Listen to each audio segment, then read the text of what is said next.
انہوں نے ان ساری کی ساری شرائط کو قبول کر لیا، اس لیے اللہ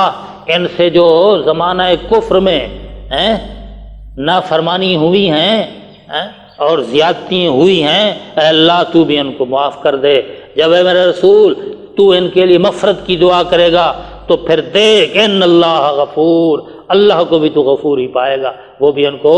معاف کر دے گا۔ الرحیم، غفور کیا ہے؟ پچھلے گناہوں کو معاف کرنے والا۔ الرحیم، پھر آگے کے لیے بھی ان کو اپنی مہربانی سے گناہوں سے محفوظ رکھے گا۔ قربان جاؤں اللہ کی کمال مہربانی پر۔ ہمیں بھی دعا کرنی چاہیے کہ اللہ ہماری بھی مغفرت فرما، ہماری عورتوں کی بھی مغفرت فرما۔ تو فرمایا پھر سے وہ جو بات پہلے چلی تھی جس کے لیے سورت کا نزول ہوا ہے، کہا گیا تھا کہ یا ایھا الذین آمنوا لا تتخذوا عدوی وعدوکم اولیاء، پھر سے کہیں تم کو بات نہ بھول گئی ہو سکتا ہے کہ تمہارے حاضری ہی نہ ہو، تو اس لیے پھر سے یاد کرایا گیا کہ یا ایھا الذین آمنوا لا تتولوا قوما غضب اللہ علیہم۔ پھر سن لو یو ایمان والو، نہ دوستی رکھو تم ایسی قوم سے جس قوم پر اللہ کا غضب آیا، جس پر اللہ غضبناک ہوا، جس پر اللہ ناراض ہوا۔ کیوں؟ وہ تو ایسے ہیں کہ قد یئسوا من الآخرہ، یہ تو آخرت سے بھی نا امید ہیں، یعنی آخرت کوئی نہیں مانتے۔ میاں کہاں ہے؟ تو یہ تو جب اٹھیں گے تو کہیں گے نا کہ من بعثنا من مرقدنا ھذا ہے، بلکہ اس سے پہلا کیا لفظ ہے؟ قالو یا ویلنا، ہائے بربادی، یہ کیا ہو گیا؟ من بعثنا من مرقدنا ھذا، یہ ہے مایوس کہ ہم کھائیں گے پیئیں گے کمائیں گے مر جائیں گے بس، اور جب اٹھیں گے تو پھر کہیں گے یا ویلنا، ہائے بربادی، ہم تو کہتے تھے نہیں اٹھیں گے، یہ تو ہم اٹھ گئے۔ تو یہ ہے کہ قد یئسوا من الآخرہ، یہ آخرت سے مایوس ہیں۔ کما یئس الکفار من اصحاب القبور، جیسا کہ یہ کافر اصحاب قبور سے مایوس ہیں، یعنی جب یہ قبروں میں جائیں گے تو وہاں جا کر کے مایوس ہو جائیں گے کہ ہائے ہم نے کیا کیا۔ تو یہ آسان ترین معنی ہے، اور ہم نے کوشش کی ہے کہ قرآن کو سمجھنے کے لیے ایسا مفہوم آپ کی خدمت میں پیش کیا جائے جو آسانی سے سمجھا جا سکے۔ دعا کریں اللہ جل جلالہ ہمیں قرآن کو سننے سمجھنے اور اس پر پورا پورا عمل کرنے کی توفیق عطا فرمائے۔ اقول قولی ھذا والحمد للہ رب العالمین۔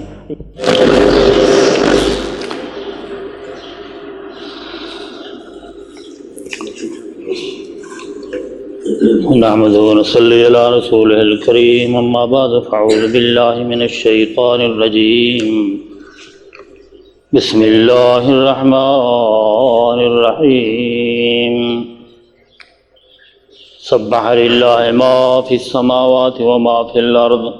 وهو العزیز الحکیم۔ یا ایھا الذین آمنوا لم تقولون ما لا تفعلون کبر مقتا عند اللہ ان تقولوا ما لا تفعلون ان اللہ يحب الذین یقاتلون فی سبیلہ صفا کأنہم بنیان مرصوص۔ وَإِذْ قَالَ مُوسَىٰ لِقَوْمِهِ يَا قَوْمِ لِمَ تُؤْذُونَنِي وَقَدْ تَعْلَمُونَ أَنِّي رَسُولُ اللَّهِ إِلَيْكُمْ فَلَمَّا زَاغُوا وَزَاغَ اللَّهُ قُلُوبَهُمْ وَاللَّهُ لَا يَهْدِي الْقَوْمَ الْفَاسِقِينَ۔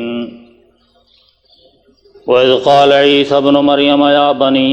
إِسْرَائِيلَ إِنِّي رَسُولُ اللَّهِ إِلَيْكُمْ مصدقا لما بين يدي من التوراة ومبشرا برسول يأتي من بعد اسمه أحمد فلما جاءهم بالبينات قالوا هذا سحر مبين ومن أظلم ممن افترى على الله الكذب وهو يدعى إلى الإسلام واللہ لا یہدی القوم الظالمین۔ یریدون لیطفئوا نور اللہ بافواہہم واللہ متم نورہ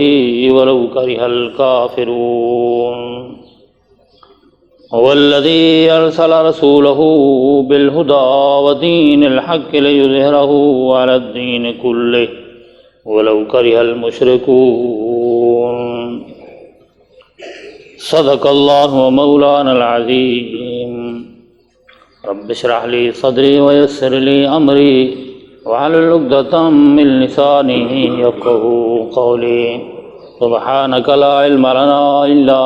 ما علمتنا إنك أنت العليم الحكيم سبحانك لا علم لنا إلا ما علمتنا إنك أنت العليم الحكيم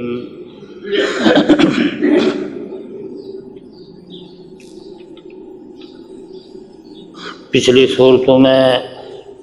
اعلاء کلمت الدین کے لیے، اللہ کی توحید کی نشر و اشاعت کے لیے جہاد فی سبیل اللہ اور انفاق فی سبیل اللہ کا حکم بیان کیا گیا تھا اور ترغیب دلائی گئی تھی۔ کچھ منافقین کا بھی کردار پیش کیا گیا کہ ہمیشہ منافقوں نے قتال فی سبیل اللہ کی مخالفت کی، ان کو تنبیہ کی گئی بلکہ وعیدات بیان کی گئیں۔ سورہ ممتحنہ میں جو اعلیٰ درجے کے مومنین تھے ان کو تنبیہ کی گئی کہ قتال فی سبیل اللہ میں کسی قسم کی کوتاہی نہیں کرنی، جیسا کہ حضرت حاطب بن ابی بلتہ سے ایک کوتاہی ہو گئی۔ سیدنا فاروق اعظم نے چاہا کہ رسول اللہ ہم کو اجازت دیں تو ہم ان کو قتل کر دیں، لیکن آپ صلی اللہ علیہ وسلم نے فرمایا کہ عمر تم کو پتہ نہیں کہ یہ تو بدری صحابی ہیں، اور اللہ جل جلالہ نے ان کے لیے اعلان فرمایا ہے کہ قد غفرت لکم، میں نے تم کو معاف کر دیا، یا اللہ جل جلالہ نے ان کے لیے تو جنت کے داخلے کا وعدہ فرمایا ہے۔ تو اس لیے وہ جو اعلیٰ درجے کے بدری صحابی تھے، ایسے مخلص مومنین صحابہ کرام کو بھی تنبیہ کی گئی کہ خیال کرنا تمہاری کسی فعل سے، کسی قول سے، کسی ادا سے جہاد فی سبیل اللہ کو نقصان نہ پہنچے۔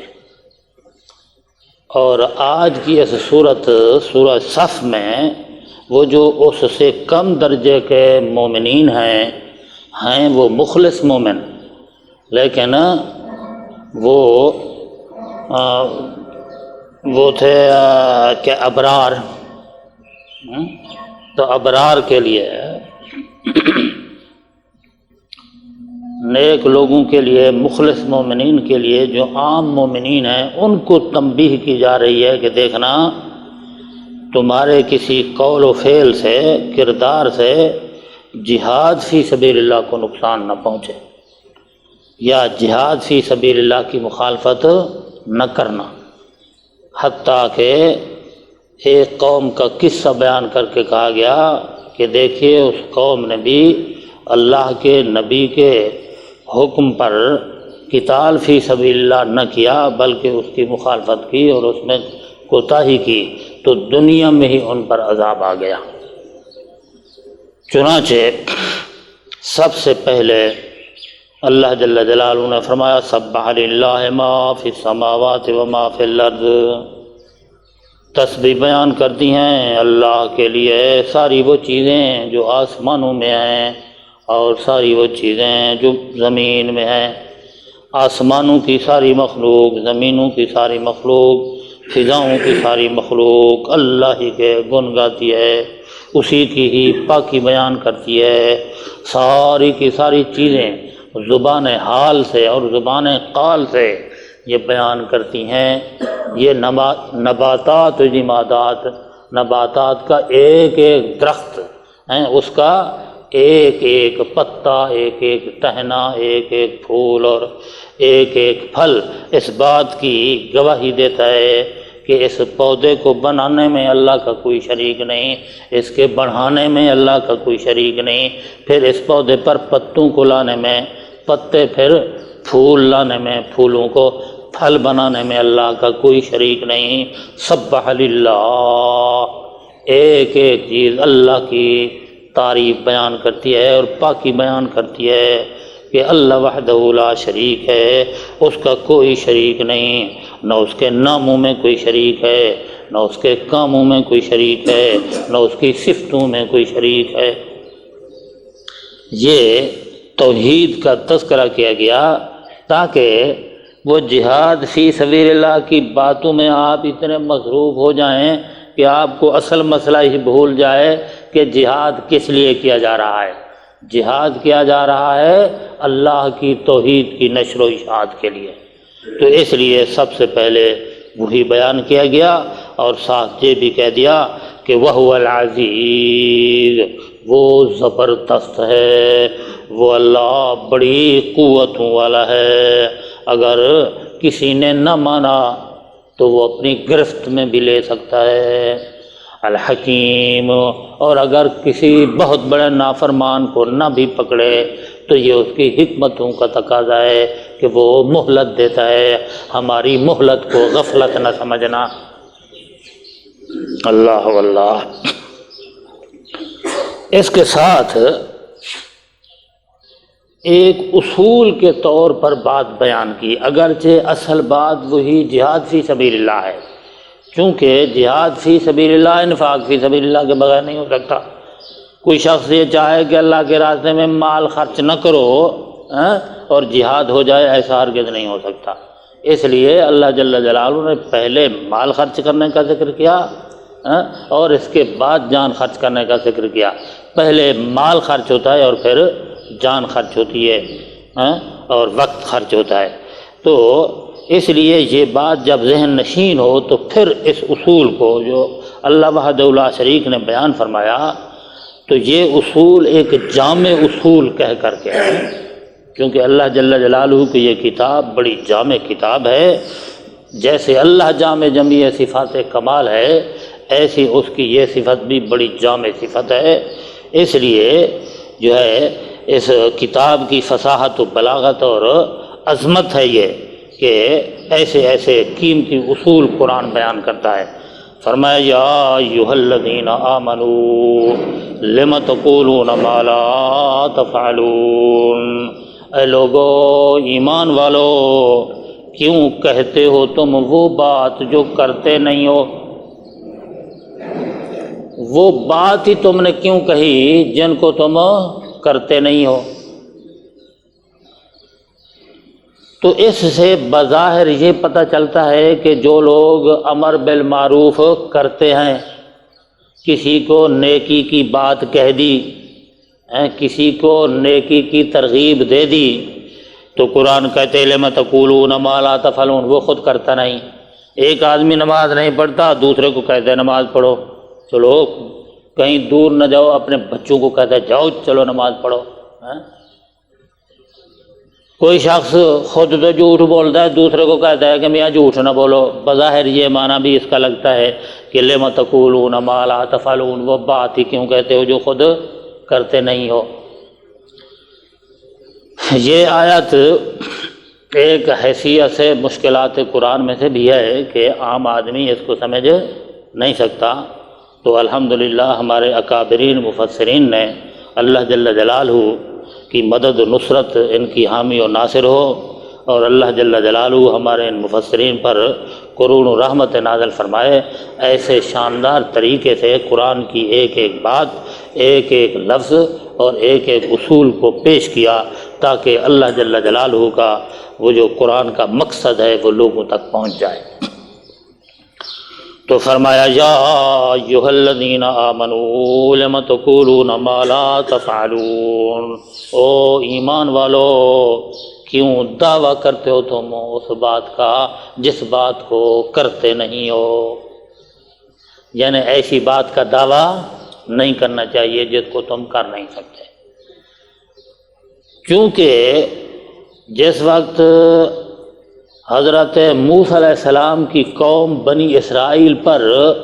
فرعونیوں کی طرف سے ظلم و تشدد ہو رہا تھا، تو ان میں سے کچھ لوگ یہ دعویٰ کرنے لگے کہ اگر حکم جہاد آئے تو ہم ان کو مار مار کے کچومر نکال دیں۔ بڑے دعوے کیے انہوں نے، لیکن اللہ جل جلالہ نے اپنی اس عظمت، حلم اور بردباری کی وجہ سے ان کی باتیں بھی سنی، اور جب ضرورت محسوس کی تو حضرت موسیٰ علیہ السلام پر حکم جہاد نازل کر دیا۔ جب حکم جہاد آیا اور ان کو حکم ہوا کہ عمالقہ کے خلاف جا کر کے تم لڑائی کرو، بیت المقدس فتح ہو جائے گا اور وہاں تم خلافت کو قائم کر دو، تو پھر کہنے لگے انت وربک فقاتلا انا ہاہنا قاعدون، تم بھی اور تمہارا رب بھی جا کر کے لڑو، ہم یہاں بیٹھے ہیں، کیونکہ وہی آ چکی کہ شہر فتح ہو جائے گا، تو جب شہر فتح ہو جائے تو پھر ہم بیٹھے ہیں، اطلاع دینا ہم بھی آ جائیں گے۔ تو اللہ جل جلالہ نے فرمایا کہ اب تک تم کیا کہہ رہے تھے، تمہاری زبانیں کیا کہتی تھیں اور تم کس چیز کے دعوے کرتے تھے، اب جب حکم جہاد آیا تو پھر ہیلے بہانے تراش رہے ہو، لم تقولون ما لا تفعلون، کیوں کر وہ دعوے کرتے ہو اس کام کے جس کام کو تم کرتے نہیں ہو۔ کبر مقتا عند اللہ، بہت بڑا گناہ ہے اللہ کے ہاں۔ تو اس کے ساتھ ساتھ یہ بھی پتہ چلا کہ کسی پہلو جہاد کی کوئی مخالفت کی جائے یا اس کا کوئی انکار کیا جائے یا ہمارے کسی قول و فعل سے اختیاری یا غیر اختیاری طور پر جہاد کو کوئی نقصان پہنچے تو کبر مقتا عند اللہ، اللہ کے ہاں وہ بہت بڑا گناہ ہے۔ ان تقولوا ما لا تفعلون، کہتے ہو تم، دعوے کرتے ہو تم کہ ہم جی بڑے مومن ہیں اور بڑے یہ ہیں اور وہ ہے اور کرتے نہیں ہو، یہ ہے کبر مقتا عند اللہ ان تقولوا ما لا تفعلون، وہ کہتے ہو اور کرتے نہیں ہو۔ یہ بڑے آسان طریقے سے بات کو طوالت نہ دیتے ہوئے میں نے آپ کی خدمت میں عرض کیا کہ یہ سارا کا سارا عنوان جہاد فی سبیل اللہ کے لیے ہے، اور اللہ جل جلالہ نے فرمایا کہ دیکھنا کہ تمہارے کسی قول و فعل سے جہاد کو کوئی نقصان نہ پہنچے۔ یہ میں اپنی طرف سے نہیں کہہ رہا بلکہ خود قرآن کہتا ہے کہ ان اللہ یحب الذین یقاتلون فی سبیلہ، بے شک اللہ پسند کرتا ہے ان لوگوں کو جو لڑتے ہیں اللہ کے راستے میں۔ قاتل یقاتل مقاتلتن، یہ قتل کرنے کو کہتے ہیں، لڑائی کرنے کو کہتے ہیں، یہ تیر و تلوار سے جو لڑائی ہوتی تھی اس کو قرآن نے قتال کہا ہے۔ فرمایا کہ اللہ کو جو محبوب ترین فعل پسند ہے وہ ہے قتال فی سبیل اللہ کا، اس لیے تم جو ہے قتال فی سبیل اللہ کے بارے میں کوئی ایسی بات اور ایسا کام نہ کرنا جس کی وجہ سے قتال فی سبیل اللہ کو نقصان پہنچے۔ یعنی میاں وہ تو آپس میں لڑ رہے ہیں، یہ تو حکومتوں کا کام ہے، ہمارا کیا کام ہے؟ ہم تو مکی زندگی میں ہیں، مدنی زندگی آئے گی، مکی زندگی گزر چکی، اب یہ مدنی زندگی ہے۔ اور مجھے یاد ہے اس قسم کے کئی بیان پوری دنیا میں مولانا محمد عمر پالن پوری کے تھے کہ ان مجمع سے پوچھا، ہزاروں اور لاکھوں کے مجمع میں خود انہوں نے بیان کیا کہ میں نے یہ عراق میں بھی پوچھا اور میں نے فلاں شہر میں بھی پوچھا، فلاں ملک میں بھی پوچھا کہ یہ صدیقی دور ہے، آپ کو بھی یاد ہوگا، یا فاروقی دور ہے، یہ دور علوی ہے یا عثمانی ہے؟ تو کسی نے جواب نہ دیا، تو میں نے کہا یہ صدیقی دور ہے۔ تو پھر مدنی زندگی ہوئی کہ مکی زندگی ہوئی؟ یہ اس نے ثابت کیا اور بار بار ثابت کیا کہ یہ صدیقی دور ہے، یعنی یہ فتنوں کا زمانہ ہے۔ حضرت صدیق اکبر نے اعلان کیا اگر تم میں سے کوئی شخص بھی میرا ساتھ نہیں دے گا، اور اگر کسی مسلمان نے زکوٰۃ کی ایک رسی بھی روکی تو ایک اکیلا یہ ابو بکر وہاں جا کر کے جنگ کرے گا اور لڑائی کرے گا، تلوار چلائے گا۔ اس لیے مکی زندگی سے تم لوگ گزر چکے۔ تو اللہ جل جلالہ نے فرمایا ان اللہ یحب الذین یقاتلون فی سبیلہ، بے شک اللہ تو پسند کرتا ہے ان لوگوں کو جو لڑائی کرتے ہیں اللہ کے راستے میں، صفیں باندھ کر کے، ایسی صفیں کہ کانہم بنیان مرصوص، جیسا کہ وہ چٹانیں ہیں سیسا پلائی ہوئی، سیسا پلائی دیوار بن کر کے کفر کے مقابلے میں آ جاتے ہیں۔ اللہ کو وہ لوگ پسند ہیں۔ تو دیکھیے یہاں بیٹھ کر کے مسجدوں میں مول صاحب بن کر کے بڑے بڑے درس دینا ہے، بڑی بڑی باہیں اونچی کرنا ہے، وہ یہ اللہ کو پسند نہیں۔ اللہ کو کیا پسند ہے؟ یقاتلون فی سبیلہ صفا کانہم بنیان مرصوص، میدان جہاد میں نکلنا چاہیے۔ اللہ اللہ، یہاں تک بات کر کے قرآن نے تمثیل دی ہے تاکہ عام لوگ بھی اس دعوے کو سمجھ جائیں۔ اللہ جل جلالہ نے یہ جو اصول پیش کیا، یہ جو بات بتائی ہے، ہو سکتا ہے کسی کو سمجھ نہ آئے تو مثال دے کر کے سمجھایا۔ فرمایا وَإِذْ قَالَ مُوسَىٰ لِقَوْمِهِ يَا قَوْمِ لِمَ تُؤْذُونَنِي، جب کہا حضرت موسیٰ علیہ السلام نے اپنی قوم کو کہ او میری قوم،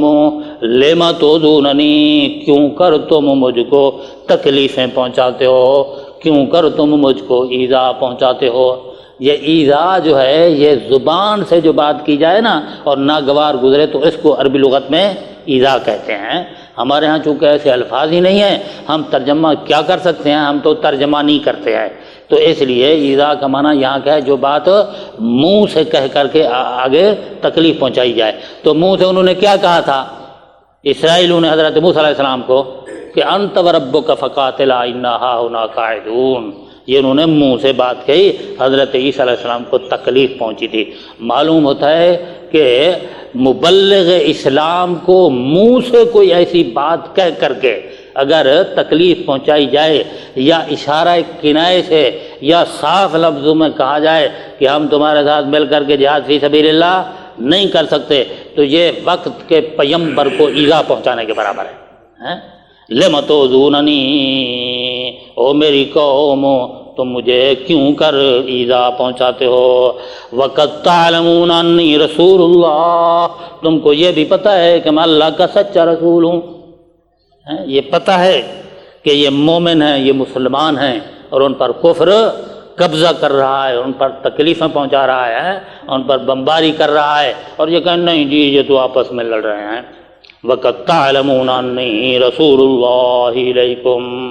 بے شک تم کو معلوم ہے کہ میں اللہ کا رسول ہوں اور تمہاری طرف رسول بن کے آیا ہوں۔ فَلَمَّا زَاغُوا، جب وہ کہہ کر کے کہ انت وربک فقاتلا انا ہاہنا قاعدون،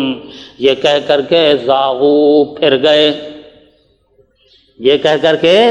اسرائیلی پھر گئے، ہماری بات نہیں ہے اس لیے ہمیں ناراض نہیں ہونا چاہیے۔ فلما زاغوا، جب وہ پھر گئے تو اللہ کو بھی غصہ آیا، فرمایا ازاغ اللہ قلوبہم، اللہ نے بھی ان کے دلوں کو پھیر دیا، اللہ نے بھی پھر ان کو پھیر دیا، ان کو آنے ہی نہیں دیا ہے۔ اللہم احفظنا، یہ اللہ کی ناراضگی غیظ و غضب ہے کہ تم قتال فی سبیل اللہ کے لیے ہیرا پھیری کرتے ہو اور چمے گوئیاں کرتے ہو اور باتیں بناتے ہو، انت وربک فقاتلا کہتے ہو، تو ازاغ اللہ قلوبہم، اللہ نے پھر ان کے دلوں کو پھیر دیا، پھر ایسا پھیرا کہ جہاد کی طرف وہ رخ ہی نہیں کرتے تھے۔ بس یہ دین ہی یہ نہیں، دین یہی ہے، بس نمازیں پڑھو روزے رکھو۔ قرآن نے جتنے جنت کے وعدے کیے ہیں قرآن کے اندر سب جو ہے وہ ایمان پر ہیں، یہ نماز روزے کے بعد ان کا ذکر نہیں ہے، اور حتیٰ کہ مغفرت تک، ربنا آمنا فاغفر لنا، اے اللہ ہم ایمان لائے ہیں ہمیں بخش دے۔ لِمَ تُؤْذُونَنِی وَقَدْ تَعْلَمُونَ أَنِّی رَسُولُ اللَّهِ إِلَيْکُمْ فَلَمَّا زَاغُوا وَزَاغَ اللَّهُ قُلُوبَهُمْ، جب وہ پھر گئے تو اللہ نے ان کے دلوں کو بھی پھیر ڈالا، اور فرمایا واللہ لا یہدی القوم الفاسقین، اور اللہ نہیں راہ دکھاتا فاسق قوم کو۔ دیکھیے یہاں کافر نہیں کہا گیا، معلوم ہوتا ہے کہ وہ اپنے آپ کو مسلمان کہنے والے تھے، وہ روزے نماز کے پابند تھے، لیکن انہوں نے جب انکار کیا جہاد فی سبیل اللہ کا، ہیرا پھیری کر کے جان چھڑانا چاہیے، تو اللہ نے پھر ان کو فاسق کہا ہے۔ فاسق کس کو کہتے ہیں؟ جو بہت بڑا گناہ گار ہو، کبیرہ گناہ کا مرتکب ہو۔ اب جہاد فی سبیل اللہ کو اگر کسی زبان اور اسے فعل کی وجہ سے کوئی نقصان پہنچائے تو یہ کیا ہے؟ کبر مقتا عند اللہ، حتیٰ کہ کوئی شخص پہلے تو کہتا رہے کہ ہم میدان جنگ میں ٹوٹ ٹوٹ کر لڑیں گے اور یہ کر دیں گے اور وہ کر دیں گے، اور وقت آنے پر جان چرائے تو یہ بھی کبر مقتا عند اللہ، اور یہ بھی کون ہیں؟ فاسق ہیں۔ اور واللہ لا یہدی القوم الفاسقین، اور اللہ جل جلالہ نہیں راہ دکھاتے فاسق قوم کو،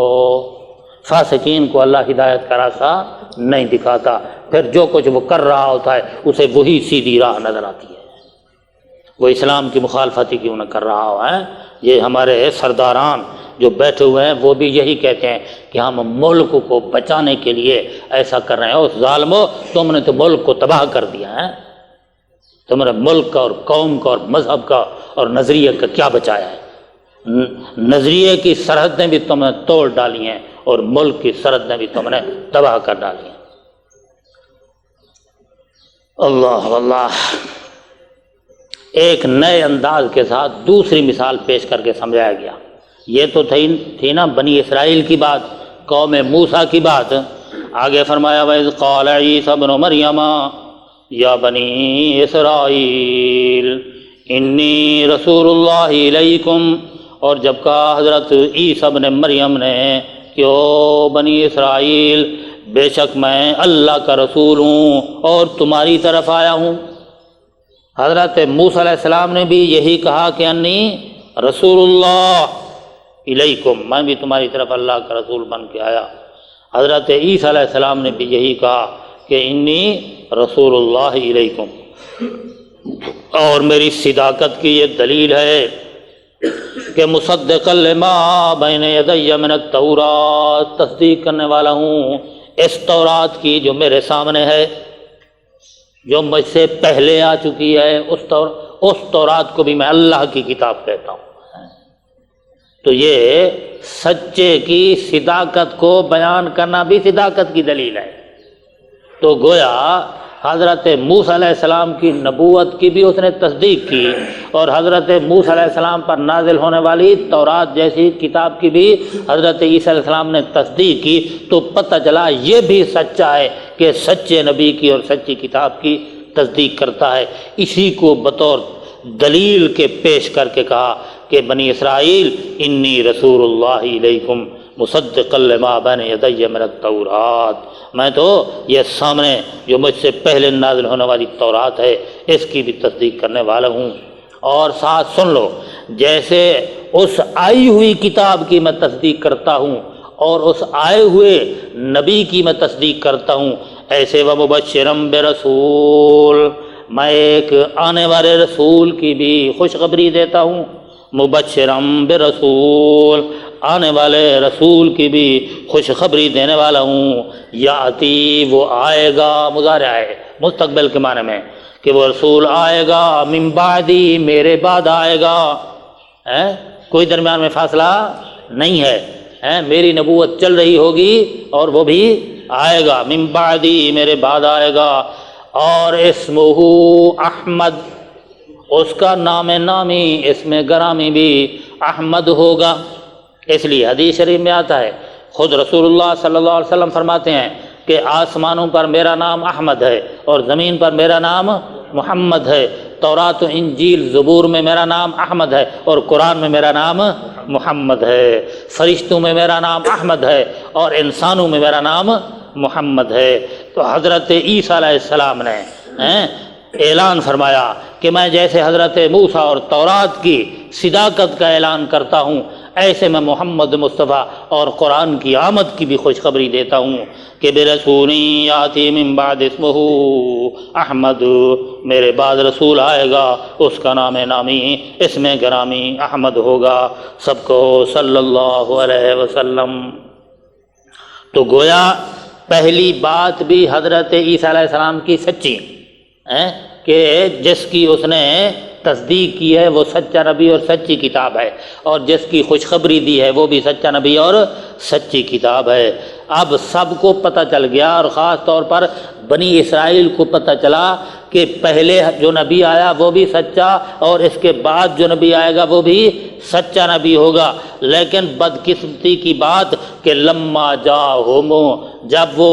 شان و شوکت و عظمتوں والا نبی آیا، تشریف لایا، مبعوث ہوا، اس کا اظہار ہوا، قالوا ھذا سحر مبین، تو کہنے لگے یہ تو ظاہراً جادو ہے، یہ تو کھلم کھلا جادو ہے،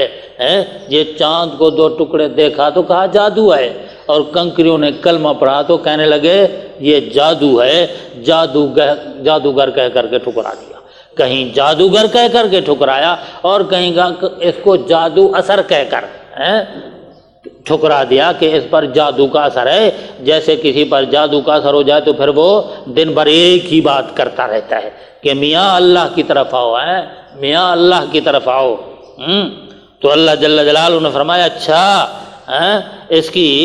جادو کا جس پر اثر ہو اس کی نشانی یہی ہے کہ ومن اظلم ممن افترى على الله الكذب وهو يدعى الى الاسلام، اس سے بڑا کون ظالم ہے جس نے اللہ پر بہتان باندھا۔ اللہ کہتا ہے یہ رسول ہے اور وہ کہتا ہے کہ یہ رسول نہیں ہے، تو اللہ کے اوپر بہتان باندھا نا،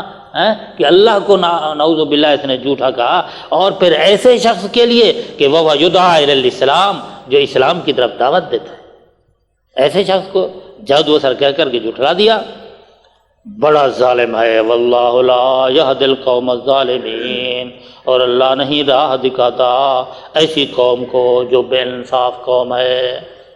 انصاف کا تقاضا تو یہ تھا کہ حضرت عیسیٰ علیہ السلام نے جو دلیل پیش کی تھی اور سچی دلیل ہونے کی وجہ سے سچی بات کو مان لینا چاہیے تھا، لیکن انہوں نے سچی بات کو نہیں مانا، تو یہ بڑی بے انصافی ہے۔ اور بے انصافی کا نتیجہ کیا ہے کہ ایسے لوگوں کو اللہ جل جلالہ راہ نہیں دکھاتا، تو نتیجہ یہی نکلا کہ بنی اسرائیل میں سے بہت کم لوگ مسلمان ہوئے۔ آج بھی یہی صورتحال ہے کہ جتنا نقصان اسرائیلیوں کی طرف سے اسلام کو پہنچ رہا ہے کسی قوم کی طرف سے نہیں پہنچ رہا، کیونکہ اسرائیلی دونوں قوموں میں موجود ہیں، عیسائیوں میں بھی ہیں اور یہودیوں میں۔ اس وقت یہود و نصارہ اسلام کو مٹانے پر تلے ہوئے ہیں اور ہمیشہ ان کا یہی کردار رہا ہے۔ اور آج بھی اگر کوئی شخص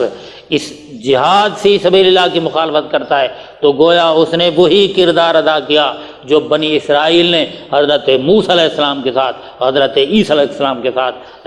وہ کردار ادا کیا تھا، اور اس کردار کی وجہ سے اللہ جل جلالہ نے ان کی ہدایت کے ہی راستے ہی روک دیے۔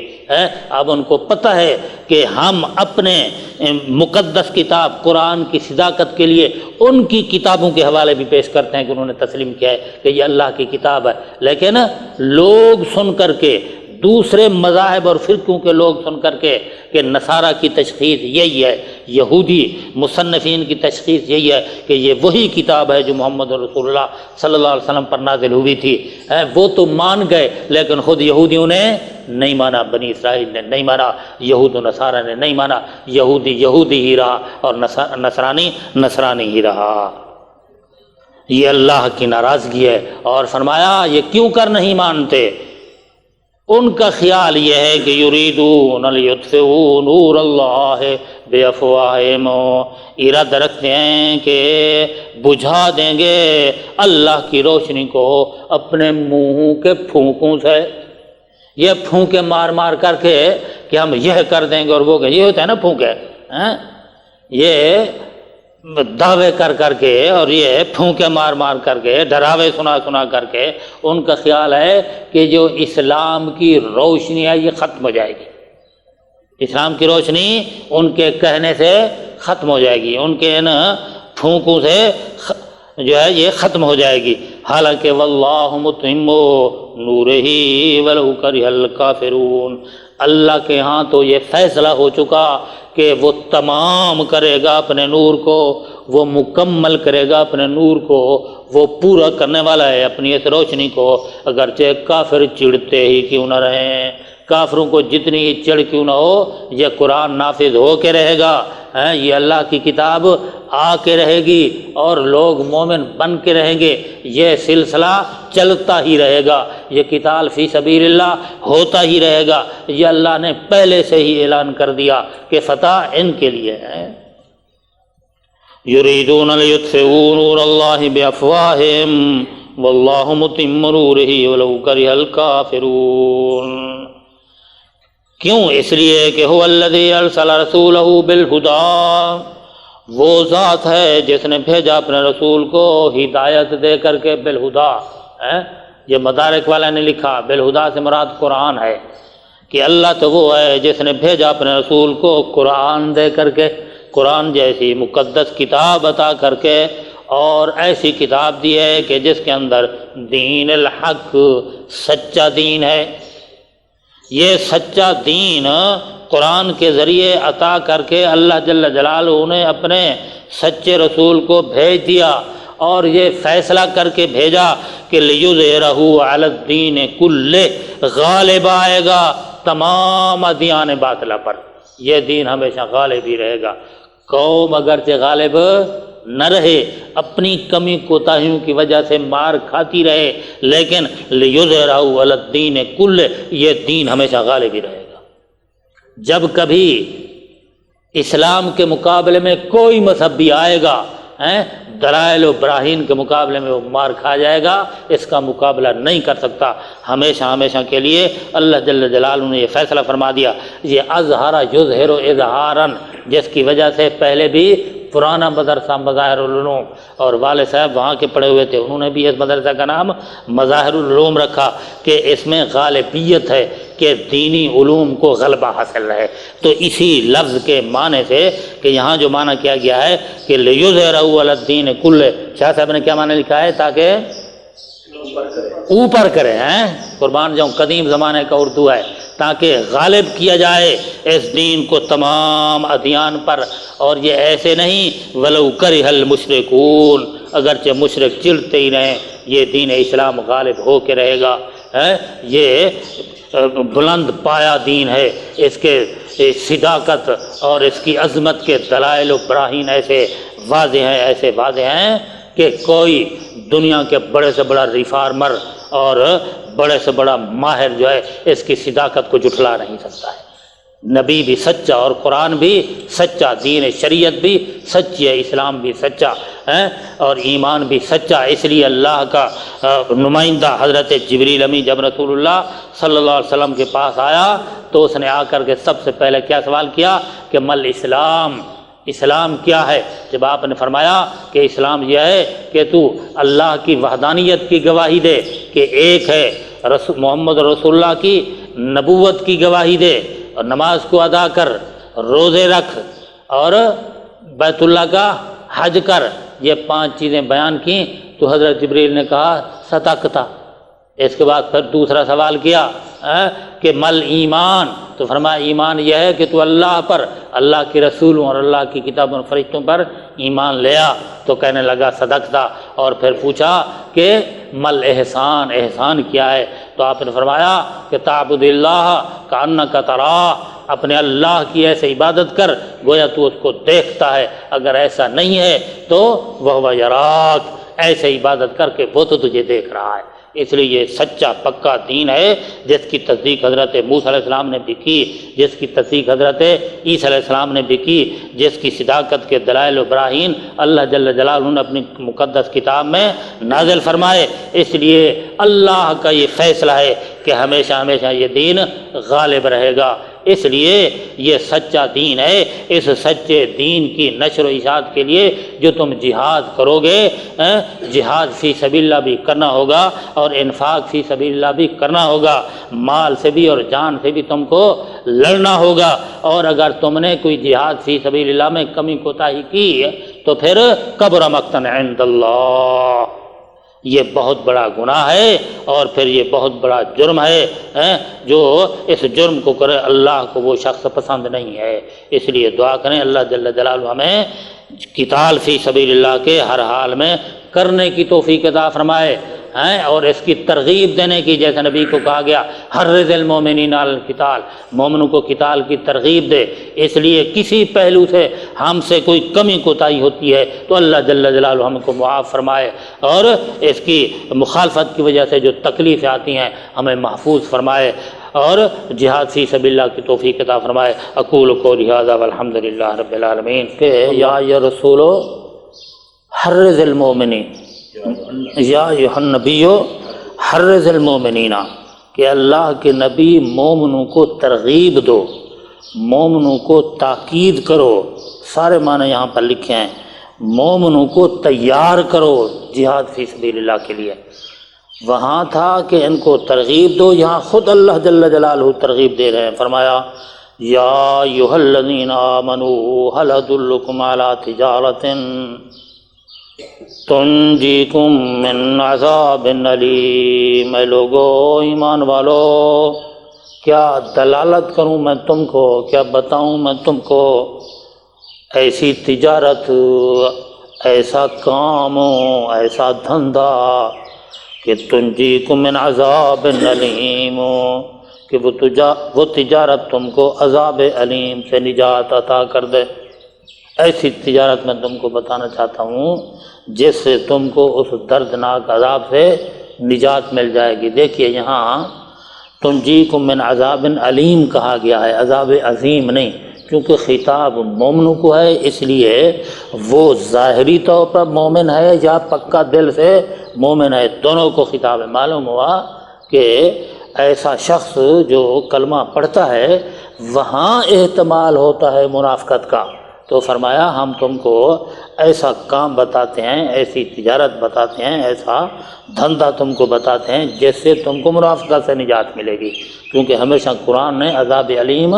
منافقوں کے لیے بیان کیا، تو جب عذاب علیم سے نجات ملے گی تو نتیجتاً منافقت سے نجات ملے گی، جو منافق نہیں ہوگا اس کو عذاب علیم بھی نہیں ہوگا۔ تو اس لیے فرمایا کہ وہ کیا ہے، وہ تجارت جس کی طرف اللہ تم کو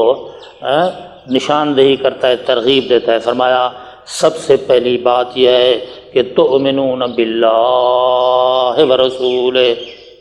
اللہ کے ساتھ ایمان لاؤ تم اور رسول اللہ پر ایمان لاؤ تم۔ پہلی بات اللہ پر ایمان لاؤ، دوسری بات رسول اللہ پر ایمان لاؤ۔ جب تم اللہ پر اور رسول اللہ پر ایمان لا چکے تھے، اب نماز روزے حج زکوٰۃ شروع کر دو۔ فرمایا وتجاہدون فی سبیل اللہ، اب اللہ کے راستے میں جہاد کرو۔ ہے کیسے؟ جاہدوا فینا لنہدینہم سبلنا، وہاں جہد کا معنی بھی ہو سکتا ہے چونکہ لغوی معنی جہد ہے، لیکن جہاں کہیں بھی قرآن نے لفظ جہاد کو استعمال کیا وہاں سے لڑائی مراد ہے۔ یہاں بھی شاہ صاحب رحمۃ اللہ علیہ نے یہ لکھا کہ تجاہدون فی سبیل اللہ، یعنی لڑائی کرو تم اللہ کے راستے میں، لڑائی لڑو تم اللہ کے راستے میں، یہ نہیں کہ جہد کرو، کوشش کرو ہیں تو پھر ہر کوشش کرنے والے کو مجاہد کہا جائے گا۔ تو مجھے یاد ہے کہ کراچی میں ہم صدر بازار سے گزر رہے تھے تو وہاں بڑے بڑے بینر لگے ہوئے تھے، تو ہم نے دیکھا، میرے خیال میں کہ 10-20 گز کا کپڑا، کیونکہ سڑکیں وہاں بڑی کھلی ہیں، تو 10 گز کے بینر پر لکھا ہوا تھا اس کے مہنگائی کے خلاف جہاد، بڑا موٹا، اور پھر تھوڑی سی چھوٹی قلم کے ساتھ لکھا ہوا تھا ٹی وی سستا ہو گیا، VCR سستا ہو گیا، یہ ڈش اور انٹینے سستے ہو گئے، تو پھر تو وہ بھی جہاد ہے۔ تو اس لیے یہ نہیں کہ صرف قرآن میں کہیں لفظ جہاد آئے تو اس کو محنت اور کوشش کی بات کر کے اس کو ٹال دیا جائے، نہیں، بلکہ وہ معنی جو ہمارے اکابرین نے، بلکہ وہ لوگ جنہوں نے سب سے پہلے اس دنیا میں عربی زبان والے قرآن کو دوسری زبان میں ترجمہ کر کے بیان کیا ہے، وہ لوگ یہ شاہ ولی اللہ ہی ہیں، ان کی اولاد ہے، اور یہ سارا کا سارا کریڈٹ ان کو جاتا ہے جنہوں نے غیر اہل عرب کو عجم کو قرآن کے سمجھنے کے لیے یہ ترجمے کی ہے، انہوں نے بھی تجاہدون فی سبیل اللہ کا معنی کیا ہے؟ لڑائی لڑو تم اللہ کے راستے میں، اور لڑائی لڑنے کے 2 طریقے ہیں۔ سب سے پہلی چیز بے اموالکم، مال خرچ کر کے لڑائی کرو، اور دوسرا ہے وانفسکم، جان خرچ کر کے لڑائی لڑو۔ یہ اور کیا کوشش کرو گے؟ یہ تو کھیتی باڑی کرنے والا کوشش نہیں کرتا، رات دن اس کو چین سکون نہیں ہوتا، نہ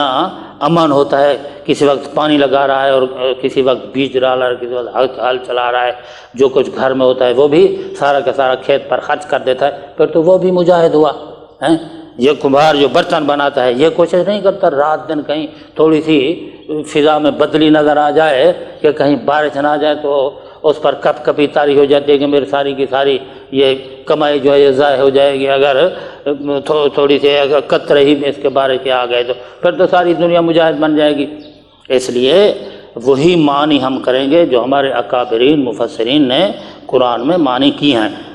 اس لیے حضرت شاہ ولی اللہ رحمۃ اللہ علیہ نے اپنے اصول تفسیر میں فوز القبیر میں یہ بات بیان کی ہے کہ معنی وہی کیے جائیں گے جو ہمارے اکابرین مفسرین نے کی ہیں۔ تو گویا یہ جو ہے تجاہدون فی سبیل اللہ باموالکم وانفسکم، یہ لفظ اموال اور انفس بھی بتا رہا ہے کہ یہاں سے لڑائی مراد ہے، کہ لڑائی لڑو تم اللہ کے راستے میں مال خرچ کر کے اور جان خرچ کر کے۔ یہ تو ظاہری طور پر لگتا ہے کہ بڑا نقصان ہو جائے گا، مال ختم ہو گیا تو پھر ہم کیسے رہیں گے دنیا میں مال کے بغیر، اور جان چلی جائے گی، جان بچانا تو بڑا فرض ہے۔ یہ مولوی بیان کرتے ہیں نا، یہ آپ نہیں، مولوی بیان کرتا ہے کہ خیال کرنا جان بچانا بڑا ضروری ہے۔ تو اللہ جل جلالہ نے فرمایا سب کچھ تم کو مال بھی بھلا لگتا ہے، جان بھی بھلی لگتی ہے، لیکن ذالکم خیر لکم، اللہ کے ہاں یہی جو ہم نے تم کو حکم دیا ہے یہی سب سے بھلا ہے۔ ذالکم خیر لکم ان کنتم تعلمون، یہی بھلی بات ہے تمہارے لیے اگر تم بات کو جانو، بات کو سمجھو۔ کیوں؟ اس لیے کہ جب تم اللہ کے راستے میں مال خرچ کرو گے اعلاء کلمت الدین کے لیے، جہاد کی